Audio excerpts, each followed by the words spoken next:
702. The Big Interview With Bongani Bingwa. 17 after 7, bullying in schools. For families who have to live through its consequences, it isn't just a headline. It's a reality. It's a trauma. You may have seen videos from Milnerton High School. 8 older boys beating up younger pupils with belts and sticks. In Johannesburg, a 7-year-old at St. Stithians College reportedly had pencil shavings forced into her ears, leaving her with the risk of hearing damage. Very different schools, very serious incidents both. And it raises the urgent question, not only are our schools safe, but can they be made to be safe? Statistics tell us that 40% of children will experience bullying in one form or another, including, of course, cyberbullying. Can schools really protect our children? We've invited 2 experts to help us wade through what parents and what schools ought to be thinking about. We've got education specialist Hendrick Makaneta and parenting coach Ayanda Tetyana joining us to discuss how to navigate these issues. Hendrick, I'll give you the first word here. Firstly, good morning and thank you for your time. You may have seen the videos that I've referred to. I'm not sure how much you may be aware of the allegations surrounding St. Stithians. Very different schools, same story. Definitely. Thank you very much indeed, Bongani. The bullying tendencies in schools are real. And of course, it is a cause for great concern because it talks to a wide range of issues. We know that parents as the primary caregivers have got the responsibility to look after the general well-being of their children, including mental health issues, including teaching them how to manage their emotions effectively. And South Africa is a country which has got a wide range of challenges. There are kids who, even though they may come from a solid family with a mother and a father, they still bully others. But of course, we also have kids who come from child-aided families who sometimes do not get the luxury of being mentored by parents. And so teachers come in as the secondary layer to look after the general well-being of kids and to also mold them. But it seems that we are losing the battle. Ayanda, let me bring you into the conversation. Hendrick makes an interesting point. We often focus on the victim of bullying and try and understand their circumstances. But what creates a bully? Yeah. So that's probably the dynamics that Hendrick was also touching on, Bongani Guti, in terms of that child who becomes the perpetrator, irrespective of they're coming from a family where they have both parents, in terms of just their actual mental health, how they are feeling loved in terms of the attachment theory, how they feel seen in their own homes. In many instances, the children who end up bullying are having their own little challenges that are making them act out in that way, which begs to say to us as parents, it's so important that when we've brought these little ones into the world, we have to make sure that we are taking care of them fully in terms of all their needs, not just physical and making sure that they have the latest phones, but their emotional, their physical well-being so that they can feel loved. Many people grow up under incredibly difficult circumstances where perhaps they don't get the parental love or affirmation that is ideal. They don't necessarily turn out into bullies. Are bullies born or are they made? The research shows that it's usually that they're made, and it's a lot of dynamics that influence that. It's, I'm feeling all this rage inside. Maybe I watch something on social media and then I want to take it out on someone. And then sadly, we could even speak to that ourselves. I'm sure there's no adult who can say they haven't experienced some sort of bullying. We always talk about the importance of understanding that hurt people will hurt people. So as we are raising our children, understanding their vulnerabilities in terms of just what are they struggling with, being responsive to your child, making sure that your child feels heard when they're saying, listen, Mom, I'm having a really bad day, sitting down with them and being able to guide them and coach them through their emotional feelings so Yeah. that they don't go out and show out their rage on the next child. One of the things I think you might also agree with is that by the time a child is a bully, they would likely have had a couple of incidents that they've got away with. And so that may not be the child who's going to come and volunteer to their parent or caregiver that this is what they've been doing. How do people in their homes spot children who are bullies? So you have to really be intentional about watching out for the early signs when it comes to your child. So you're going to be looking at their body language usually when they're coming from school. I think the best telling sign is even in the morning when your child is about to go to school. If you notice like a withdrawal, some irritability, cramps, headaches now that are repeated, if you notice that your child's starting to have a little bit of some mood swings, you want to be very intentional as a parent to start asking, hey babes, are you okay? Or maybe if your child doesn't really come out with it when you're asking that kind of question, make it intentional to ask them questions like, what was the best part of your day? And be very intentional to almost create a safe space where you can have this trusting situation if you start noticing that your child is acting different. And our children are very, very, you can easily see when they're struggling. You go fetch a child and their mood in terms of how they come into the car. And all of a sudden I'm going to interrupt you there and say, hold on a minute. I'm going to play devil's advocate if you'll allow me.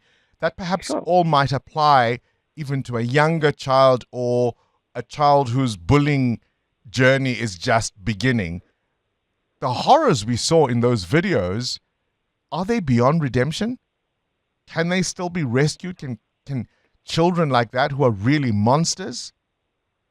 I mean, we want to advocate for a restorative approach because we understand by usually when there's a bullying that happens, it's usually coming from a place of pain for the actual perpetrator of some type. So yes, obviously there has to be a discipline, and most schools will have some type of anti-bullying policy. And this is why, as well as parents, we have to be very familiar with this. We need to be able to know that when something like this happens, how do we record, how do we communicate with our teachers, and how do we approach our teachers in a way that it's not necessarily an altercation, but it's a reporting situation where we're working in collaboration with the actual school to address some of these issues. Hendrick, I want to bring Hendrick into the conversation now. Hendrick, I mean, Ayanda mentions school policies. Many schools will tell you they've got a code of conduct. Are those things sufficient to prevent the kind of thing we've been seeing in these videos and that we're talking about? Obviously not, Bongani. It's one thing to have a policy. It's just like having the law. Even if you have death penalty, that does not necessarily mean people will not commit crime. So yes, policies are there, but bullies will always be there as well. So what do schools do? I think what we need really, we need a strong collaborative effort between parents and teachers. I can tell you one thing, Bongani. I've been a teacher myself. You get one child at home. This is a very sweet child. The mom and the dad are not even aware. Yeah. But at school, they turn into a monster. Kids, they turn into a monster. So even if parents are not aware, they'll continue to think that my child is behaving very well. So there is really a need for, parental meetings with parents with teachers to come and discuss the behavior of the child, the conduct of the child from time to time. And so in many cases, Hendrick, even from what Ayanda was suggesting earlier, there might not be a parent involved in that kind of, in that child's life. There might not be a parent who, even if they are there, who will be able to attend these parent-teacher conferences. At what point should schools say, we will protect the victims, we will center the victims in the conversation and not the bullies who perpetrate these acts? Bongani, unfortunately, when it comes to children, there is no dustbin for a human being. So in one way or the other, you have to protect both the victim and the perpetrator, because remember, you can't just, even the law does not allow that you expel a child from school. Even if you take out a child from school A, you still have to send them to school B, so that Section 29 of the Constitution of the Republic can be fulfilled, the right to education. So you have to Surely find the a right way. to safety, the right to life trumps that. Yes, of course. Yes, you protect the innocent victim, but at the same time, you need to find a way to deal with mental health issues. How do you Working protect with the victim who must now sit in the same class with their abuser? Ultimately, you must have school-based support teams such as your social workers as well as the educational psychologists who can be able to attend to the victim, but also to attend Hendrick, to many the schools don't have those resources. We know this. That is a big cause for concern. That is why government must really work around the clock to ensure that such services are provided, especially in those poorer schools which do not have the resources. Is it fair to say then? Is it fair to say then that ultimately this bullying happens because whatever policies are in place are inadequate to deal with these bullies? There are no resources to deal with the issues in the way that the ideal scenarios on paper are presented. They get away with it. If anybody is being thrown into the dustbin, it's the victims. Definitely. But if schools can ensure that they implement these bullying policies, I think we can move forward. At times, you find that they leave the issue, for too long. And by the time... That's my point. They don't. Even the elite late. schools have been caught up in this nonsense. The elite schools, supposedly with the resources, even they can't always get a handle on this kind of thing. How much more under-resourced schools? Definitely. Bongani, we really need, teachers also need training. Remember, some of the teachers have been trained on how to deliver the curriculum, but we also need to train them on how to handle these perpetrators, how to conduct disciplinary hearings and so on, but also the involvement of parents as well, because obviously, if you take a child into a disciplinary hearing, they can't make a statement in the absence of their parents. Of the parents. The parents have to be available. Hendrick Makaneta, I appreciate your time. Education specialist Ayanda Tetyana, I'll let you have the last word on this. It feels to me that everything we have discussed is the ideal scenario. That's what's on paper, but the reality feels like something entirely different. Ayanda? Yeah, there is a little bit of a discrepancy there. So let me just say this, because I volunteer as an SGB in my community, and as part of that, we have a very strict anti-bullying policy, which I'm usually part of in terms of just implementing to make sure that we are protecting, the perpetrators. We are trying to give support to, and this is at a public school, by the way. So most of the opportunities to participate as part of your committees are usually looking for parents to volunteer at the public schools. So it's very important just to say to parents that we should actually volunteer at our schools as well, especially the ones that don't have all the resources. But I want to say this to you, Bongani. We as parents have a responsibility to make sure that we're always keeping in track in terms of what's happening with our children. And through that process, we need to be always giving them guidance. We need to be understanding emotionally what are the different challenges that they're going through.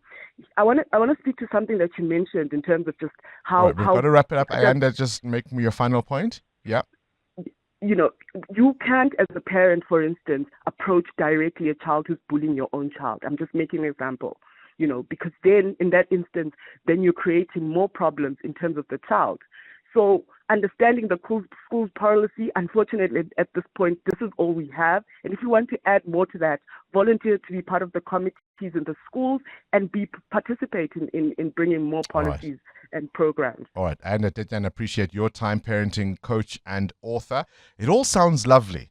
It really, really does. I appreciate the points they're making. I understand codes of conduct and policies and volunteerism and getting involved and engaging your kids. But that feels very much like the ideal scenario. In reality, are kids who are bullied ultimately on their own? Current events, developing stories, Tough questions. your voice making a difference. This is Breakfast with Bongani Bingwa.